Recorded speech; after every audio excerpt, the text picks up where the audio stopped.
오늘 우리가 읽은 빌립보서 2장에서 사도 바울은 복음에 합당한 삶을 살기 위한 하나의 모범으로서 예수 그리스도의 삶을 제시하고 있습니다. 우선적으로 사도 바울은 1절에서부터 4절까지 빌립보 교인들에게 삶에 대한 도전적인 질문을 우선적으로 합니다. 그리고 이에 대한 합당한 삶의 모습을 말함으로 인해서 그리스도인들이 어떠한 삶을 추구하는 것인가를 분명히 이야기하고 있습니다. 이것은 바로 하나님의 은혜를 입었다면 너는 마땅히 은혜의 삶을 살아가는 것이 바른 것이다 라고 하는 것을 이야기하고 있는 겁니다.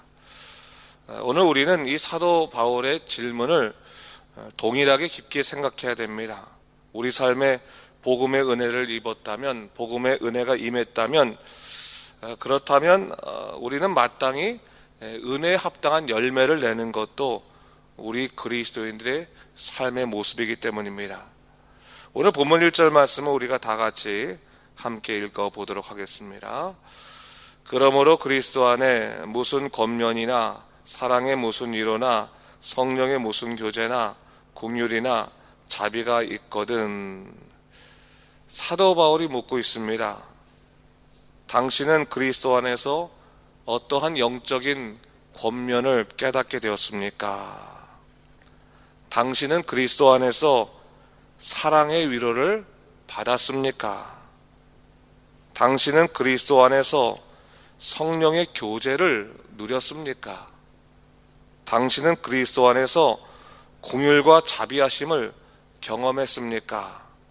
그렇다면 그 은혜를 힘입어서 다음과 같이 살아야 되지 않겠습니까? 라고 말하면서 2절 이하의 말씀을 얘기하고 있는 것이죠. 2절 말씀도 함께 읽도록 하겠습니다. 마음을 같이하여 같은 사랑을 가지고 뜻을 합하며 한 마음을 품어. 사도 바울은 빌립보 교회를 향해서 하나됨의 삶을 권면하고 있습니다. 마음을 같이하고 같은 사랑을 가지고 뜻을 합하여 한 마음을 품으라 얘기하고 있습니다. 사실 교회 공동체도 사람들의 모임이기 때문에 어떠한 문제 앞에서 생각들이 다 다릅니다. 그럴 때 분명한 기준이 없으면 하나로 그 뜻을 모으는 것이 결코 쉽지 않습니다.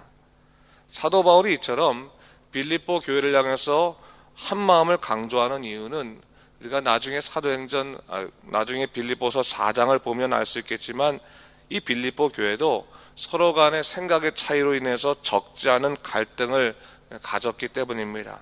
그래서 사도 바울은 그들에게 권면하기를 마음을 같이하여 같은 사랑을 가지고 뜻을 합하여 한 마음을 품으라 말하고 있는 것입니다. 긴 말이지만 결국 무슨 말입니까? 한 마음을 가진 형제를 너희가 품는 것이 마땅하다라고 하는 것입니다. 오늘 사도 바울은 이 빌립보 교인들에게 분명히 권고하고 있는 거죠. 너희가 주님의 은혜를 입은 사람인데 하나님으로부터 깊은 자비하심을 경험한 사람들인데 세상 삶과 똑같이 살아서 되겠느냐? 그 하나님의 위로와 자비하심과 권면의 그러한 그 귀한 은혜를 누렸다면 이제부터는 그것에 힘입어서 하나 되는 삶을 살아야 된다라는 것을 얘기하고 있는 거죠. 그러면서 구체적인 삶의 지침을 3절과 4절에서 이렇게 얘기하고 있습니다. 3절과 4절은 제가 읽어보겠습니다. 말씀 보세요. 아무 일에든지 다툼이나 허영으로 하지 말고 오직 겸손한 마음으로 각각 자기보다 남을 낮게 여기고 각각 자기 일을 돌볼 뿐더러 또한 각각 다른 사람들의 일을 돌보아 나의 기쁨을 충만하게 하라. 어떤 일을 하든지 다툼으로 하지 말라, 허영으로 하지 말라 이게 말하고 있습니다. 다툼으로 하지 말라고 하는 것은 뭡니까? 자기 주장을 너무 강하게 해서 갈등을 유발시키지 말라, 또 어떤 갈등이 있을 때 싸우지 말라라고 말하는 것이고, 허영으로 하지 말라고 하는 것은, 허영은 여기서는 교만이나 잘난 척을 말하는 것인데 자기가 어떠한 답을 갖고 있다고 하면서 그것을 다른 사람을 어떻게 무시하거나 또 그들을 누르는 데 사용하지 말아라 라는 것을 얘기하고 있는 거죠. 그래서 사도 바울은 어떤 일을 하든지 다투지 말고 자기 주장을 하기 위해서 교만하거나 잘난 척하지 말고 오직 겸손한 마음으로 남을 더 인정해야 된다, 그렇게 얘기하고 있습니다. 교회 공동체를 보게 되면 어떠한 일을 해결함에 있어 다른 사람들의 의견을 무시하고 자기 뜻만을 주장하게 된다면 그 공동체는 갈등이 끊이지 않을 것입니다. 사도 바울은 그런 의미에서 하나님의 은혜를 입은 사람들은 뜻이 다르다 할지라도 한 마음으로 모으는 그 노력이 있어야 된다. 복음으로 사는 삶이라고 하는 것은 그런 변화된 삶에서부터 시작되는 것이다라는 것을 얘기하고 있습니다. 그러면서 더 나아가 뭐라고 얘기하고 있습니까? 자기 일뿐만 아니라 다른 사람들의 일까지 돌보아 주어라 라고 말하면서 하나됨의 원리를 말하고 있는 것이죠. 그러니까 내가 할 수 있는 일도 중요하겠지만 다른 사람들이 연약한 그 일들을 좀 돌아봐 줘라. 그렇게 되면 하나됨을 추구할 수 있을 것이다 라는 것을 얘기하고 있습니다. 그러면서 이 하나됨에 관한 삶의 하나의 모범으로서 무엇을 얘기하고 있냐면 5절부터 11절까지 그리스도의 삶을 예를 들고 있는 것을 볼 수 있습니다. 우리 5절 말씀을 함께 읽도록 하겠습니다.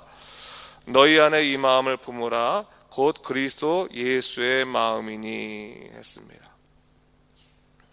너희가 정말로 한 마음이 되고 싶다면 어떤 마음을 품는 것이 한 마음을 품는 것인가? 예수님의 마음을 품는 것이 한 마음을 품는 것이다 라고 말하는 거죠.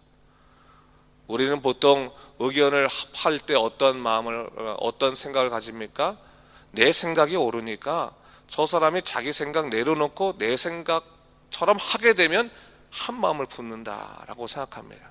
근데 성경은 그렇지 않다는 거죠. 성경의 한 마음 품는 방법은 자기 생각 주장하는 것이 아니라 자기 생각은 다 내려놓고 모두가 다 그리스도 예수의 마음을 품으면, 예수 그리스도께서 하시던 대로 생각을 품으면 한 마음이 되는 것이다, 그렇게 얘기하고 있는 겁니다. 그래서 그리스도의 마음을 품게 됨을 통해서 하나됨의 역사가 일어날 때 진정한 하나됨의 삶이 이루어짐을 성경은 얘기하고 있는 것입니다. 그러면서 사도 바울은 6절에서 예수 그리스도의 마음의 그 본질, 그 삶이 무엇인지를 얘기하고 있는데 6절과 7절 말씀을 제가 한번 읽어보도록 하겠습니다.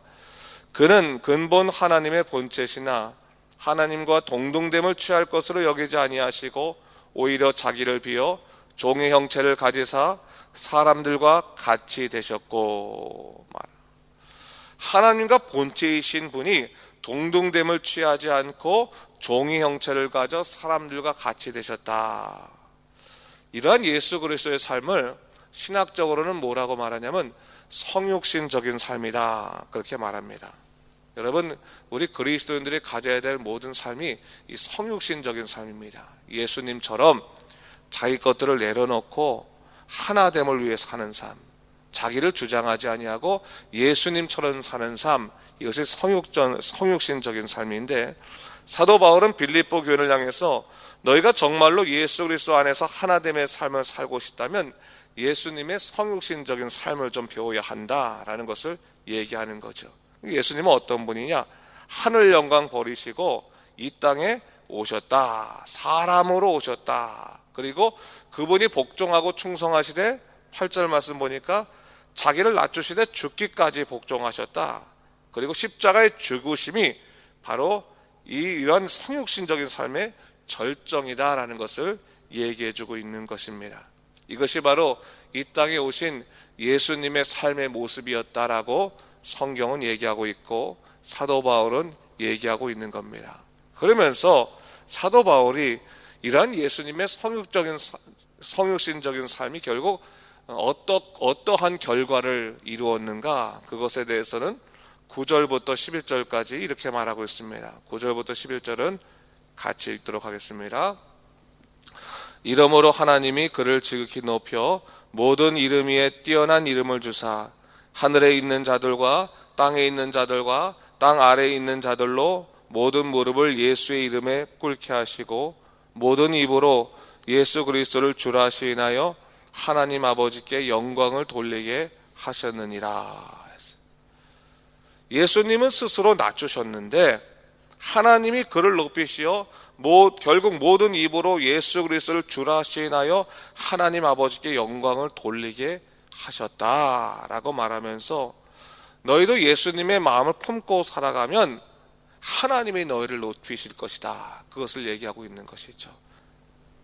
자기 스스로 자기를 높일 이유가 없고 하나님이 너희를 높이실 수 있는 그런 삶을 살아가는 것, 예수 그리스도의 마음 품고 살아가면 결국 하나님이 너희를 높이신다라는 것을 얘기하고 있는 것이죠. 여러분, 예수님 안에서 누가 이기고 누가 지는 것이 의미가 있겠습니까? 예수 안에서는 하나가 되는 것이지 이기는 것, 지는 것이 아니라는 거죠. 사도 바울은 우리에게 그것을 얘기하고 있는 것입니다. 복음에 합당하게 살아가는 삶은 하나님 안에서 하나가 되는 것이다. 예수 그리스도의 마음으로 하나가 되는 것이다. 그것을 통해서 하나님의 살아계심과 하나님의 역사를 우리가 누리게 되는 것이다. 그것을 얘기하고 있는 것입니다. 여러분, 복음에 합당하게 살아가는 삶은 선택적인 것이 아니죠. 필수적인 것입니다. 사실 우리가 평생 교회를 다닌다고 말하지만 정말로 복음에 합당한 삶을 살아가고 있는가? 정말로 예수 그리스도의 마음으로 살아가고 있는가? 정말로 복음의 은혜에 합당한 삶의 열매들이 드러나고 있는가를 생각해 보면 사실 저부터 부끄럽죠. 그거 어떻게 자신 있게 말할 수 있겠습니까? 하지만 그런 것 같습니다. 하나님의 은혜에 따라 살아갈 때 처음에는 1000가지를 못해서 낭망이 될 수 있지만 복음에 의지하여 살아가면 그 1000가지가 900가지로 주는 것이고 예수 그리스도의 마음을 품고 살면 그 900가지가 300가지, 200가지 이렇게 점점 줄어가는 겁니다. 평생 완벽하게 살아갈 수는 없지만 복음에 힘입어 살아갈 때 삶의 변화가 이런 것이구나 라는 것을 보게 되면서 우리는 변화된 삶의 기쁨들을 누릴 수 있을 것이고 아울러서 십자가의 삶이야말로 우리를 진정으로 가치 있게 하는구나 라는 것을 알게 할 것입니다. 그래서 우리의 삶은 하나님 나라가 갈 때까지 끊이질 않는 겁니다. 계속 시간은 줄어들면서 하나님 보시기에 온전한 사람으로 살아가게 되는 것.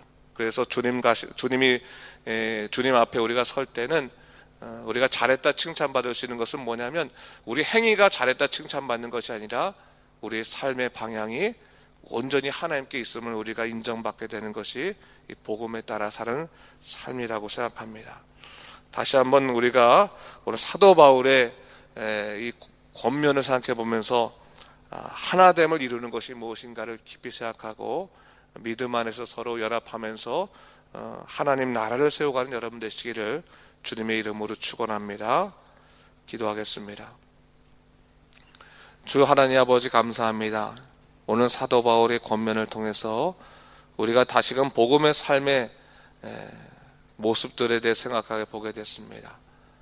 하나님의 은혜에 따라 우리가 크신 권면을 얻게 됐고 크신 위로를 얻게 됐고 또한 깨달음과 긍휼과 자비를 얻게 됐는데 과연 우리 삶에는 그 은혜에 합당한 삶이 있는지를 다시 한번 돌아보게 하여 주시옵소서.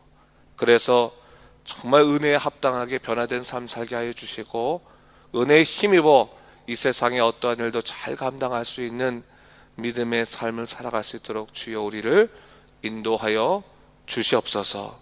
오늘도 성령께서 인도하시고 주관하시는 하루가 되길 원합니다. 감사드리며 예수님 이름으로 기도드립니다. 아멘.